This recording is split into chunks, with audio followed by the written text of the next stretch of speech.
السلام عليكم ورحمة الله تعالى وبركاته. شانا أمر ما والله وقال النوم أن شانا أحمد ما والله قنبه بلجري ملكنا ملكوكا فمسؤول بشريف دي نورو في سلة. الحمد لله يعني أشرف شرفات في أما ينو بلجري فبلجري نتعبون أنا شن نونكا شريف دي نورو في سل أشرف شرفات في سل نبلجري أنا كنفوني نصري. Alhamdulillah shurafa TV officiel ma min ba nyema yala ani ma min ba information di oye hamawula may gay shirif de ñoro officiel oye Alassane Bakhe no ne yare o ma min be abe Ashraf Shurafa TV officiel ka to information di YouTube ka alhamdulillah we Cheikh Amara mawula may gay anga ku jara zawiya tigi denge alhamdulillah ambe fekan baro kenni ayibi ani nga dakune dawna ni alhamdulillah ay ra korodo am se ka damaga tariqain ka conseil min di kala ndew ma nga se ka ñoko fam o conseil amana yini ngali do seme ala pour ya ka se ka jabil di ama ma kelenta be do fawqa kulli zi ilmin alim ko mi qur'ana ya fa ci ko mi ko doni ba be ba so do ka doni bi sanfe Allah subhanahu wa ta'ala doni kala ka ke maqsumu ko man to darsu kono angana na kuma kana jaya Allah subhanahu wa ta'ala doni kala ka di ka dondi doma ni ko doni re ko roba ko doni fitini ni abete quoi wala subhanahu wa ta'ala fitini min kan fa lebe kuma udika iti se ka beton ma kelenta beton alhamdulillah amna folidi ambal make hamawla mayga ma qabla salali kay falo hamawla mayga assalamu alaikum warahmatullahi ta'ala wa barakatuh wa alaikum salam warahmatullahi ta'ala wa barakatuh Alhasan Bakiya alhamdulillah yami folidi makosebe an foli kun fɔlɔ an b'o di an fa n'an jɛn jigin na lahara jigin Muhammadul Shagana Ahmad Hamawla Kalifati Ardi Allahu akbar ya rabbi kay ni Allah subhanahu wa ta'ala fɛ dusukolo lafiya farikolo lafiya sija ani kɛnɛya Allah ka di an fa buye Muhammad ma ya rabbi buye na korona zuriyaw na dɔgɔw n'a balimaw Allah ka an ɲɛ mulu jɛn kɛnɛya Allah ka danu ma a kitoba ka sɔli ala Muhammad sallim alhamdulillah foli ɲɛsilen kɔfɛ an ka ɲɛmaa ma n'o y'an ka diɲɛ jigin n'an ka lahara jigin Muhammadul Shagana Ahmad Hamawla alhamdulillah nye bala kunu lundi no bena le 29 janvier ma 2024 o bena karamogo ka sambi woro asigile goloka alhamdulillah an karamogo ka ta zawiya bala kata Allah subhanahu wa ta'ala fuka wali mondo anye bala kala ndu kerengere la ku chara zawiya kone alhamdulillah nye chesiri chamange an zawiya almami redda magala kuma chamana kanye fo sigi kunye mi alhamdulillah mawla maiga me fe yala nin koyi an karamogo ko ka Allah subhanahu wa ta'ala fuka wali mando asigile khalifa ya kasam bi oro kale buye be Allah subhanahu wa ta'ala fuka wali mando yala e rebe se ka conseil jumere di blasral kan jumere bi bolo ani duwo don jumere bi bolo kan yeshi an karamogo ma nin koyi na hakilla jumere bi bolo nin koyi na e be se ka doni fa nga soro ka do masala kono alhamdulillah rabbil alamin jazakallahu khairan Alhasan Bakiya mi fo kosebe Allah subhanahu e gani ni gali dumayna donc alhamdulillah arabo ko te ko kullu shay'in sababun wallahi biti donc an kana ne sababu ko alakira Muhammadu alayhi salatu wa salam donc dafembe so herma o de kala Muhammadu sallallahu alaihi wasallam kira kimi so tan sawa ma nyoma baki ma nani wallahi biti donc alhamdulillah an fa buye alhamdulillah ne ay buye sam biworo buye soro kunu kalfaya guluka ako alhamdulillah ale Muhammadu buye a benasel fana ma akwa bita ka taa ɲɛnamaya zawiya kɔnɔ ni ka taa majlisi kɛ Shagana ka kalandenw ye ka Allah subhanahu wa ta'ala waleɲuman dɔn donc dɔnnibaw yɛrɛ b'o fɔ aw ɲɛna aw min ye dɔnnibaw ye donc ko Allah subhanahu wa ta'ala ko n'a ye hɛrɛ k'i ye n'a y'a barika da a b'a jidi donc alhamdulillah vraiment an bɛ se k'a fɔ an nisɔndiyara kosɛbɛ an nisɔndiyara kosɛbɛ an fa buye ka taa zawiya kɔnɔ ni cogo la Shagana ka kalanden minnu fana bɛ yen kɛrɛnkɛrɛnma k'u calaya an ka alimami ale min y'an ka ɲɛmaa ye a ye a fɔ depuis a ye kuma min ye buye da kɔnɔ dɔrɔn o yɔrɔ bɛɛ a ye information di kalandenw bɛɛ lajɛlen ma a y'a lase donc alhamdulillah an fana bɔla maaw nana kosɛbɛ dɔw ye sagaw di dɔw nana ni bonya ye nin bɛɛ ye nisɔndiya de k'a jira an karamɔgɔ ka kalifaya golo san 60 alhamdulillah an y'an nisɔndiya halisa an bɛ a ɲini Allah subhanahu wa ta'ala fɛ Allah ka kɛ sija ani kɛnɛya ye ani farikolo kɛnɛya ni lafiya Allah ka di an fa Muhammadu buye ma an mulu fana b'a kɔ Allah ka an kɛ labatoden ɲuman ye Allah ka an kɛ labatogo ɲuman ye donc alhamdulillah an tɛ fɛ ka kuma jan kosɛbɛ an b'a ɲini ala fɛ ala k'an bɛ sara ma kɛtɔ a ka sɔrɔ mahamadu alhamdulillah an bɛ an balimakɛ fo kosɛbɛ mayiga alhamdulillah ni maa o maa bɛ kulo bɛ an na an bɛ a bɛɛ lajɛlen fo alhamdulillah an bɛ tɛmɛ tuguni ka taa ni ɲininkali ye komi an ye kuma daminɛ ni nin de ye ka d'a kan nin de ye muhimu ye kosɛbɛ n'i y'a mɛn an m'anw disi gosi ni tariqa in ye buye de y'a sababu ye dɛ buye de y'a sababu ye parce que an ma Cheikh Ahmad Rahimahullah y'an ɲɛna an ma Cheikh Ahmad Rahimahullah ni Cheikh Ahmad Tijani an m'o ye Cheikh Tahara an m'o ye Cheikh Sirimame an m'o ye an m'an karamɔgɔ Cheikh na y'an ɲɛna alhamdulillah ala subhanahu wa ta'ala ɲɛna an ma an ni buye tile bɛnna wa an y'a ye an ɲɛna alhamdulillah nin ye bonyaba ye kosɛbɛ donc buye de y'an ka kalifa ye buye de y'an ka kalifa ye maa sɔnn'o ma o don maa yɛrɛ ma sɔn o ma o de don donc an tɛna kuma jan an bɛ fɛ an ye nin kɛ kuma ɲɛbila ye fɔlɔ an bɛna don babu kɔnɔ an ka laɲini ye fɛnba min ye o de ye an bɛ majilisu minnu kɛ ni min tɛ majilisu don an bɛ tile i n'a fɔ jumasu ni tɛnɛsu kalandenw bɛ fara ɲɔgɔn kan ka taa la ilaha illallah fɔ hali n'a sɔrɔ o dɔrɔn tɛ i n'a fɔ Cheikh ka kalandenw ka taa fara ɲɔgɔn kan yɔrɔ o yɔrɔ ka tɛ sigi ka la ilaha illallah fɔ ka zikiri fɔ nin bɛɛ de wele ko majilisu sigi majilisu yɛrɛ kɔrɔ y'o de ye donc alhamdulillah an bɛ fɛ ka ɲininkali sɛmɛ an balimakɛ la Mawula Mayiga la n'a bɛ se ka dɔɔni ɲɛfɔ an ye majilisu in parce que a fɔra barajiba de bɛ majilisu in kɛli la mais a majilisu baraji tɛ se ka sɔrɔ fo i k'a ladabu fana kɛ ladabu jumɛn de bɛ majilisu yɛrɛ kɔnɔ ne e bɛ se ka bilasirali kan di an ma parce que n'i ko i y'a mɛn k'i bɛ majilisu baraji dafalen sɔrɔ i b'a ladabu de ta a ladabu de tanga n'i ma fili mais yala majilisu ladabu ye mun ni mun ye n'i bɛ se k'o ɲɛfɔ ne ni n balima Cheikh n'a ka kalandenw ye an bɛɛ lajɛlen ka se k'a faamu majilisu ladabu ye jumɛn ni jumɛn ye i bɛ min dɔn a la i b'o ɲɛfɔ an ye an ka taa alhamdulillah lazi agada ila Cheikh Hamawula Alsan Baki an bɛ fo kosɛbɛ ala k'an bɛ sara ma kuma minnu bɛna bɔ an da kɔnɔ an ye minnu bɛ kalanden kuraw da ani anw yɛrɛ bɛ se ka mun fɔ ka an ta donta fana fara kan donc kuma minnu bɛna bɔ an da kɔnɔ an b'a ɲini ala fɛ ala k'an ni sababa bɛn a faamu cogo ɲuman ala k'a di an ni an lamɛnbaaw ani kalanden kanubaw bɛɛ lajɛlen ma Alasan Bakiya yani an ka da don majilisi la Cheikh Ahmad Rahimahullah ka kasi saba in o yɛrɛ ye kabako fɛn fɔlɔ sabula sɛn dɔ la an ka voyage dɔ la ni sirifi dɔ ɲɔgɔn sɔrɔ a ko n ma o y'a sɔrɔ o zaviya in na o bɛ kasi sigi n'o ye Cheikh Ahmad Rahimahullah ka kasi saba sigi o b'a min ka baro kɛ waati dɔ la u bɛ diɲɛ barow kɛ o di kasi saba min ten o tɛ zikiri kɛ donc ne ye 16 jours waati min kɛ yen ne alimami ko alimami Cheikh Ahmad Rahimahullah ka zaviya kɔnɔ n'a ye kasi saba min n'a y'a premier min n'a y'a kɛ ni baro ye a y'a jija deuxième na a ka zikiri kɛ n'a ma se ka deuxième na a ma se ka zikiri kɛ n'a ye sabanan min a ye zikiri kɛ a ka kasida fɔ n'a tɛ se kasida la a ye zikiri kɛ ka Cheikh Ahmad ka kasi kuncɛ o sabula Cheikh Ahmad Rahimahullah ka kasi saba in anw b'a ka sigi kalandenw zaviya kɔnɔ ten ka diɲɛ barow kɛ ten ka Cheikh Ahmad ka te min n'o ye ten Cheikh Ahmad tɛ ten gansan ye dɛ donc o siyɛn dama dama n'o y'o fɔ a bɛ siyɛn saba bɔ a siyɛn dama dama ye o y'a sɔrɔ sirifikɛ in ka mobili jɔnnen bɛ yen k'a taara voyage la burusi dugu dɔ la donc don sabanan min na ni bɛna kuma in fɔ a bɛnna sufɛla ma safo selilen ka ban sirifikɛ in nana bɛn ni n ka kuma la kasi min na dɔrɔn n ye zikiri kɛ alawiya n y'o de kɛ k'a kuncɛ an y'o a kuncɛ dɔrɔn sirifikɛ bɛnna n'a ye n ye kuma in ɲɛfɔ sirifikɛ nana bɛn ni min ka kuma in walawala sirifikɛ ye ɲininkali kɛ n tilala ka kuma ɲɛfɔ sirifikɛ ye sirifikɛ ko ni Cheikh Ahmad Rahimahullah ka kasi sigila i ɲɛna k'a sɔrɔ te ma k'a la fɔlɔ dɛ a ji sigila tasuma kan i ɲɛna i bi jɔ premier milikili ma jagosa ye Cheikh Ahmad Rahimahullah ka te o ye tasuma ta i yɛrɛ ɲɛna ka tasuma ta ka na ka jikalan sigi a kan yanni ji ka wuli tasuma kɛnɛ furunen la ka ji sigi a kan n'o kɛli ɲɛna te premier milikili ma jagosa ye ni premier min na ni premier min ni ci telima min bolo b'i ta yɔrɔ i bɛ wuli i bɛ taa ni i ma taa ni deuxième sigila n'i taara o y'i mago sa ne de sirifikɛ ye nin fɔ ne ye a dabari kama na ni kɔni ye premier min i bɛ taa ni ci telima min bolo i bɛ taa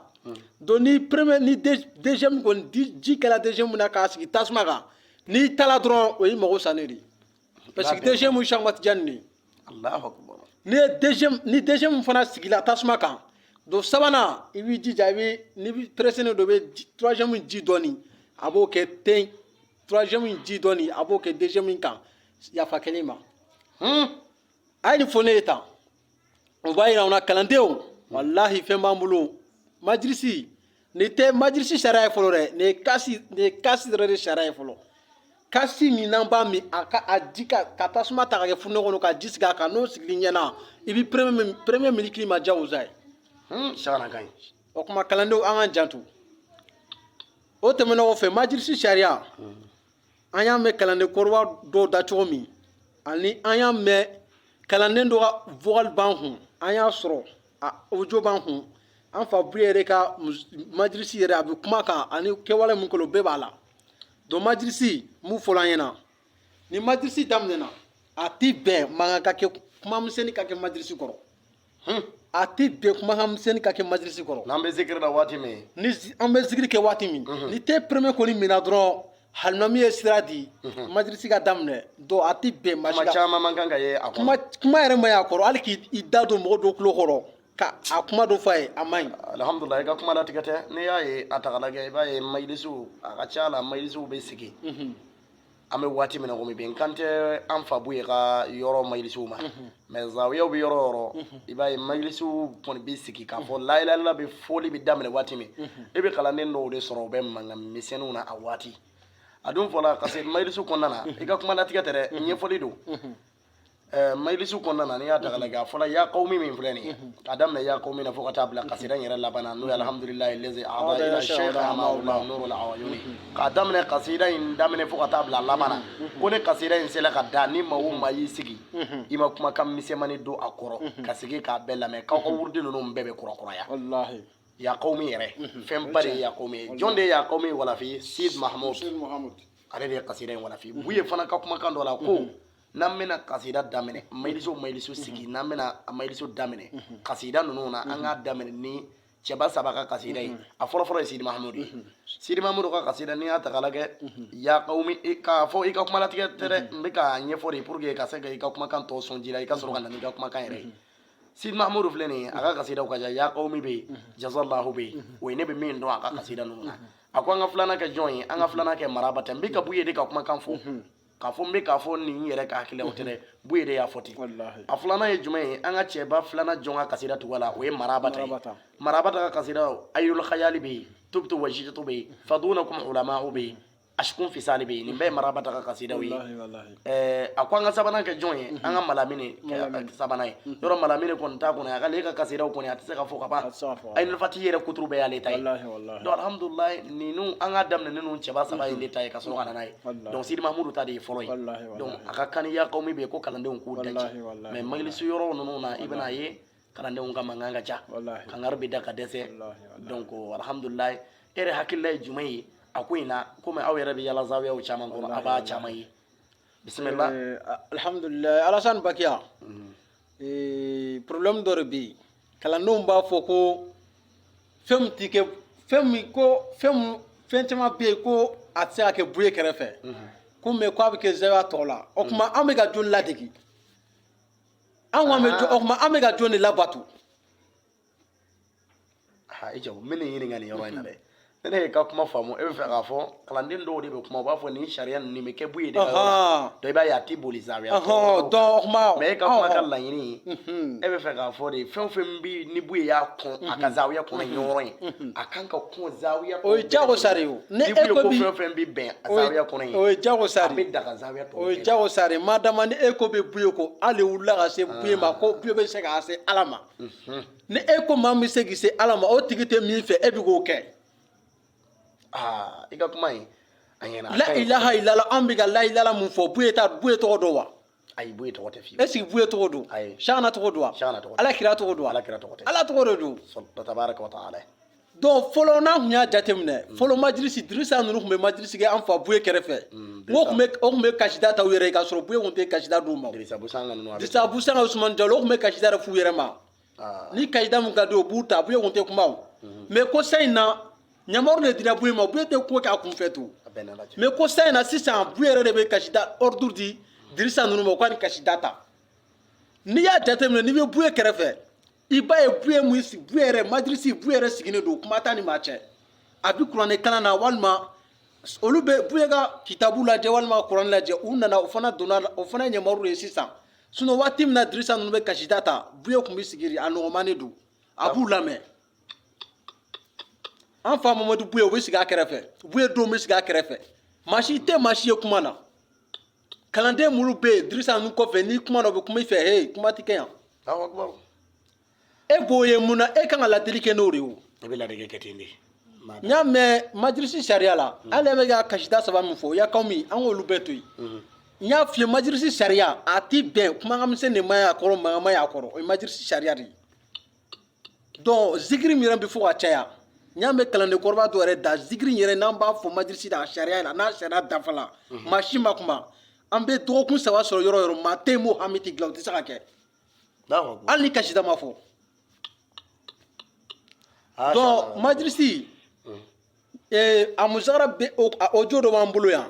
ni maa min y'a sɔrɔ k'a lamɛn a bi faamuyali caman hali bi siran ka sigi majirisi yɛrɛ sariya kan majirisi kan majirisi sariya a fɔla aw mun ye kasida dalaw ye ni kuma bɛ ka kɛ majirisi kɔrɔ ni kuma a ye kasida jɔ a ka kuma ni na anw ta tɛ bɛn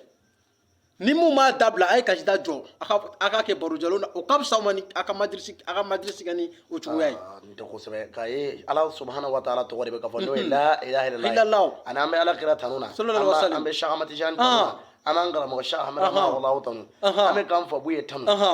majirisiw bɛ ka sigi ninnu de kan ka na ye mɔgɔ de bɛ ka don o kɔrɔ ka to ka mankan caya an ka baara kɔnɔ donc o tɛmɛnen kɔfɛ kosɛbɛ tɛ an fa Buye don dɔ n bɛna kuma in surunya dɔɔni waati bɛ ka wala n bɛ ka kuma in surunya dɔɔni pour que lamɛnbaaw ka se k'a faamuya an y'a fɔ o jo in b'an bolo majirisi sariya donc ko Buye ko i k'i da don maa dɔ tulo kɔrɔ majirisi bɛ ka kɛ k'a dɔgɔdɔgɔni kuma dɔ f'a ye ko san 80 alabato a b'o de ci n ye san 80 alabato a b'o de ci n ye donc an ni fayati min filɛ nin n'an bɛ k'a fɔ ne yɛrɛ bɛ yɔrɔ dɔw dɔn an ni fayati u bɛ taa ta k'a kalan ten daba ti faga a ti komi fɛn ko don dɛ joli ti bɔ ka taa maa bila ten ka an ni fayati ka den dɔrɔn ka kasida taa ka taa an ni fayati kalan ten an ni fayati tɛ kulonkɛ fɛn o kalanden dɔ de bɛ kɛ an ni fayati ye komi kuranna de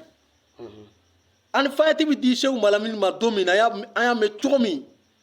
a y'a sɔrɔ a bɛ lajarabi de b'a kan a bɛ kaso de la lajarabi de b'a kan Siamala de ye an ni fayati d'a ma jarabi b'a kan a bɛ ka an ni fayati walafi a bɛ ten e bolo e bɛ n'o sigi k'o kɛ kulonkɛ fɛn e bɛ taa maaw ta ten ka t'o kala i kan k'olu bila kɔngɔ na o fɛn tɛ ko ye n'i bɛ an ni fayati kalan a k'a kɛ cogo la a kɛ i ka valeur di a valeur di kuma laɲini ye mun ye a ti komi i ka miliyari ta ka di kalandenw ma a ti komi i ka hali ni ye miliyari d'o ma o ka dɔgɔ kalandenw kun kɔrɔ o ka dɔgɔ an ni fayatikɛla kun kɔrɔ alhamdulilayi an ka kumakan kɔni bɛɛ faamuna sisan komi an waati bɛ ka koron miniti 2 de b'an bolo sisan an bɛ fɛ ka kuma kun cɛ ni jumɛn ye sisan o de ye sisan kalandenw ni ɲɔgɔn cɛ mun ni mun de bɛ yen kalandenw tɛ ka se ka ɲɔgɔn faamu an bɛ waati min na komi bi i bɛna ye kalandenw ka ko ka ca nin waati in na kosɛbɛ bon hali ni nin waati in tɛ hali ka kɔn an ye nin bɛ yen mais bi ta ninnu ka jugu kunun ta ye yala e bɛ se ka mun de fɔ kalandenw bɛ se ka bɛn cogo di yala an bɛ ɲɔgɔn kan ou bien an ka ɲɔgɔn den ka ɲɔgɔn to yen i ka kumakan n bɛ fɛ i k'a adressé o ma. alhamdulilayi rabbil alamin Hassan Bagiya an b'i fo kosɛbɛ ka foli di Sherifuddin Yɔrɔ officiel ma ka foli di Ashraf Sharaba TV mɔgɔw ma kalandenw ka yɔrɔ in donc an tɛ se a fɔ k'an bɛ kalandenw diriger an tɛ kalandenw ladibiba ye mais maa min bɛ se ka kalandenw ladi maa min bɛ se ka kalandenw lakuti conseiller o ye an fa Mamadu Buye mais an kalandenw yɛrɛ dama fana ɲɔgɔn cɛ an bɛ se ka Buye ladege a bɛ ten sabula an ko an bɛ Buye de kɔ ni Buye ko min ka da ye an kan k'o de kɛ madama ni dahima n'an ko an bɛ kalanden ne ka kalanden dɔ ye ko dɔ la walima ka dusu fɛn dɔ fɔ ka dusu don kalanden dɔ la kalandenya kɔnɔ mun ye tiɲɛ ye dɛ ni a ma k'i ka kuma dilannen ye mun ye tiɲɛ ye o tɛ baasi ye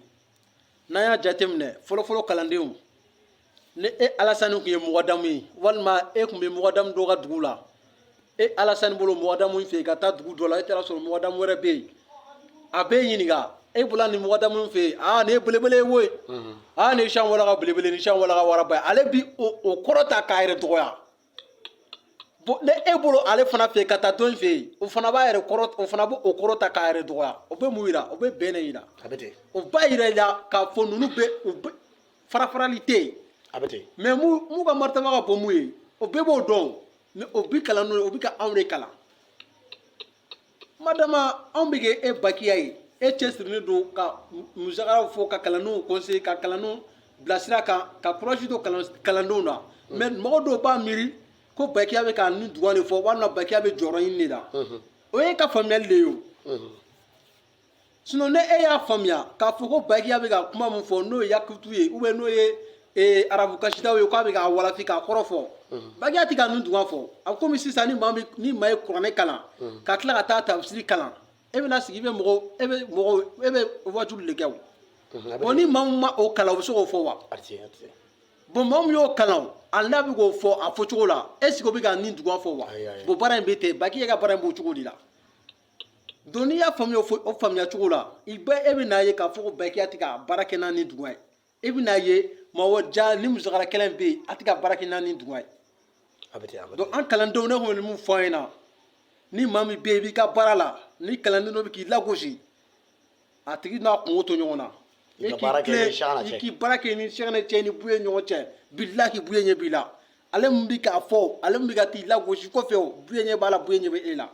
baara kɛ ni daganiya ta i ni sɛgɛnɛ ye n'i ka seko n'i ka kalifa buye cɛ i ka baara in a bɛ taa ɲɛfɛ ala k'an bɛ sababa ma. ayiwa an bɛ salamu di aw ma nin yɔrɔ in na kumakan in kɔni a bɛɛ faamuna ni ala sɔnna a ma an bɛ tila ka baro tuguni ni ala sɔnna a ma an bɛ Cherif de Ɲoro officiel lamɛnbaa bɛɛ lajɛlen fo ani Asharafu Surafa TV officiel alhamdulillah an bɛɛ sɔrɔ yɔrɔ YouTube Asharafu Surafa TV officiel a kɛra Cherif de Ɲoro officiel enregistrement in bɛ sɔrɔ a bɛɛ lajɛlen kan ala k'an bɛɛ kɛ sani a kalanden salamu alaikum wa rahmatulahi ta'ala wa barakatuhu a k'an bɛɛ